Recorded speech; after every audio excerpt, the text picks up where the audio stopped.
आप लोगों को एडवांस में बहुत बहुत मुबारक हो कि हो सकता है कि आप लोगों को 20% एक्स्ट्रा जो है वो नंबर्स मिलें। ठीक है, मैं यहाँ पर 20% एक्स्ट्रा की बात कर रहा हूँ।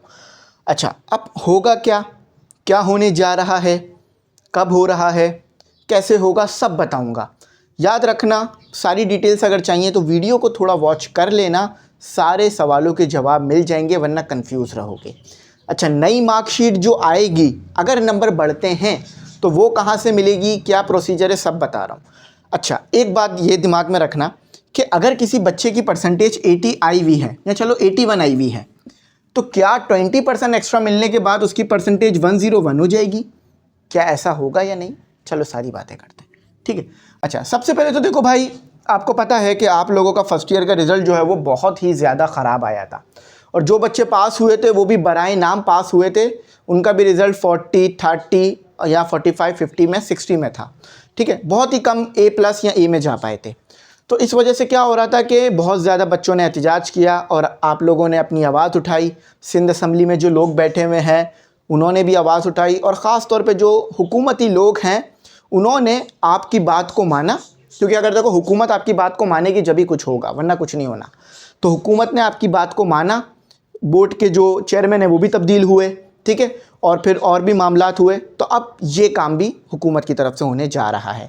अच्छा, अभी तक सिर्फ क्या हुआ है, एक फैक्ट फाइंडिंग कमेटी बनाई गई थी।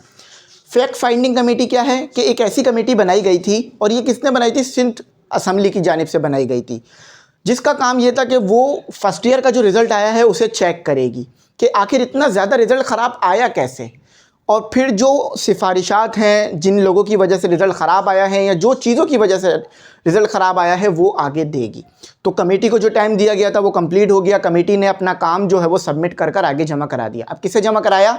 मिनिस्ट्री ऑफ एजुकेशन यानी वज़ीर रेलवे साहब को, वज़ीर तालीम को जो है वो ये जमा कराया गया है। अब वो फ़ैसला करेंगे और वज़ीर आला फ़ैसला करेंगे कि क्या बच्चों को इजाफ़ी नंबर देने हैं या नहीं।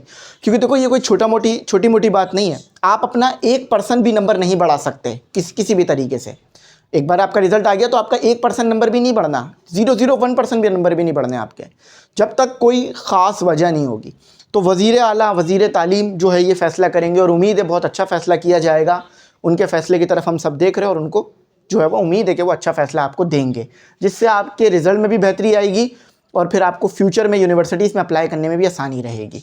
अच्छा, अब नंबर मिलेंगे कैसे ये बता देता हूँ, और मैं फिर कह रहा हूँ वज़ीर आला सिंध या आपके जो मिनिस्टर हैं एजुकेशन के ये फ़ैसला करेंगे, ठीक है। अभी फ़ैसला आना है, कमेटी ने अपनी सिफारिशात दे दी है और कमेटी की बात को रखा जाएगा। पिछली बार भी कमेटी ने जो सिफारिशात दी थी उसे माना किया था। उस टाइम पे केयर टेकर वज़ीर आला थे, ठीक है, यानी निगरान थे। अच्छा, अब एक्स्ट्रा मार्क्स कैसे मिलेंगे? याद रखना, ऐसा नहीं होगा। चलो इस पे बात करते हैं कि एक्स्ट्रा मार्क्स मिलेंगे कैसे। याद रखना, ऐसा नहीं होगा कि हर किसी को 20% नंबर बढ़ा के मिलने लग जाएंगे, बिल्कुल नहीं। एक स्केल बनेगा। स्केल क्या है, यहाँ सुन लो। एक प्रोसीजर बनेगा, ठीक है, स्केल बनेगा कि अगर किसी बच्चे के 30 से लेकर 40 नंबर आए हुए हैं, 30% से लेकर 40 तक % में नंबर आए हुए हैं, यानी देखो इधर देखो, एक स्टूडेंट है, ये मैं एक सजेस्टेड बता रहा हूँ, मतलब एक एक्सपेक्टेड बता रहा हूँ कि ऐसा हो सकता है।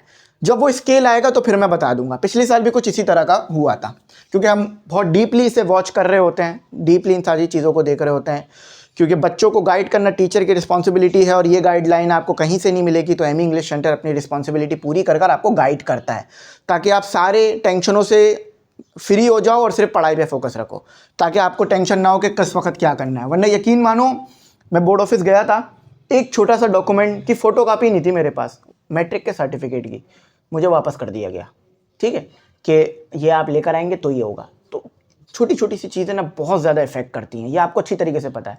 आप खुद सोचो, एक मैट्रिक के सर्टिफिकेट की सिर्फ फ़ोटोकॉपी ही तो नहीं थी, बाकी सब तो था। फीस भी जमा करा दी, ओरिजिनल सब कुछ जो था देना था सब दे दिया, मगर फिर भी वापस आना पड़ गया।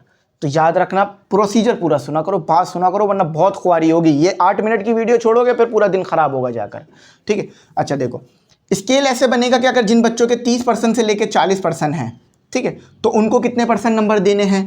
जिनके 40% से लेकर 50% हैं उनको कितने % बढ़ा के नंबर देने हैं। जिनके 50 से लेकर 60 हैं, 50 से लेकर 60% नंबर है, उनको कितने देने हैं, ठीक है। और 60 से लेकर जिनके 70 हैं उनको कितने परसेंट देने हैं, और जिनके 70 से लेकर 80 हैं उनको कितने परसेंट नंबर बढ़ा के देने हैं, और जिनके 80 से लेकर मतलब 90 के दरमियान है, अब उनको क्या ज़रूरत है नंबर बढ़ाने की, वो तो माशाल्लाह से पहले ही अच्छे नंबरों पर हैं।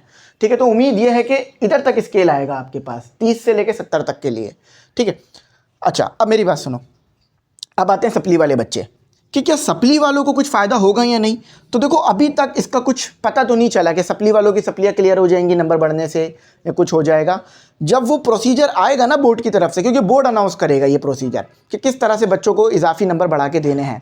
आपने बोर्ड ऑफिस जाके ये नहीं कहना कि मुझे इजाफी नंबर बढ़ा के दे दें, वो खुद बताएंगे कि क्या करना है क्या नहीं करना। तो आपने किस तरफ देखना है, आपने ऑथेंटिक न्यूज़ के लिए मीडिया देखना है, हमारा जो मेन स्ट्रीम मीडिया है, जो चैनल्स हैं उन्हें देखना है, और एम इंग्लिश सेंटर को भी देख लेना, और बोर्ड को देखना है, और हुकूमत सिंध को देखना है, वो आपके लिए फ़ैसला करेंगे। ठीक है, अच्छा और हाँ, सब स्टूडेंट को एक्स्ट्रा मार्क्स मिलेंगे। ये फर्स्ट ईयर की बात हो रही है। ठीक है, ये याद रखना, अगर आप 12th में हो, 9 मैट्रिक में हो, तो आपके लिए नहीं है, फर्स्ट ईयर के लिए है। मैंने वहाँ लिखा हुआ भी है 11। तो 11 में जो भी बच्चा है ना, या जो भी फील्ड में है, जैसे pre engineering, pre medical, computer science, commerce का भी शायद आ चुका है रिजल्ट, आर्ट्स वगैरह, तो अगर मार्क्स मिलेंगे तो सब बच्चों को मिलेंगे। ऐसा नहीं करेगी हुकूमत आपके साथ कि कुछ बच्चों को दे दें कुछ को ना दें, ये तो नाइंसाफ़ी हो जाएगी ना। तो आपकी जो गवर्नमेंट होती है वो फैसला करती है जो सबके लिए बेहतर हो, सिर्फ कुछ के लिए बेहतर हो ये तो गलत बात होती है। तो आपकी जो गवर्नमेंट है वो फैसला करेगी, वज़ीर आला सिंध वो फैसला करेंगे, या आपके वज़ीर तालीम वो फैसला करेंगे कि जो सबके लिए बेहतर हो, जिससे सबका फ़ायदा हो और मेरिट अच्छा बने और इंसाफ हो, अदल हो। ठीक है, तो सबको ही जो उम्मीद है, अगर नंबर मिले तो सारे फर्स्ट ईयर के बच्चों को मिलेंगे। ठीक है, परसेंटेजेस के हिसाब से मिलेंगे और सारे वो प्रोसीजर मिलेगा आपको। ठीक है, मैं फिर कह रहा हूँ आपने वेट करना है, ये नहीं आप लोग थोड़ा डेस्परेट हो जाओ। पुरानी मार्कशीट का क्या होगा? अच्छा अब देखो नए नंबर मिलेंगे तो वो ये तो नहीं है कि बोर्ड आपसे मार्कशीट मंगवाएगा और नए नंबर उसमें पेन से लिख देगा। फॉर एग्जाम्पल अगर उधर आपके लिखे हुए किसी पेपर में 60 नंबर, तो वो काट के फिर आगे 70 कर देंगे, ऐसा कुछ नहीं होगा। एक बिल्कुल प्रॉपर मार्कशीट आएगी फिर न्यू। ठीक है, पिछले साल भी यही हुआ था कि एक और नई मार्कशीट आई थी, तो जो पुरानी मार्कशीट थी वो कैंसिल हो जाती है, फिर वो जो नई मार्कशीट होती है फिर वही आप हर जगह यूज़ करते हो, और अमूमन बच्चा वही यूज़ करेगा, कम नंबर वाली मार्कशीट कौन यूज़ करेगा। ठीक है, तो नई मार्कशीट आती है वो कॉलेजेस से आपको मिलती है। ठीक है, और फिर जो प्राइवेट वाले होते हैं उनके घर पर आ जाती है। तो इसकी भी जो अनाउंसमेंट है वो बोर्ड करेगा, लेकिन यही प्रोसीजर फॉलो होता है मार्कशीट के चेंज होने का।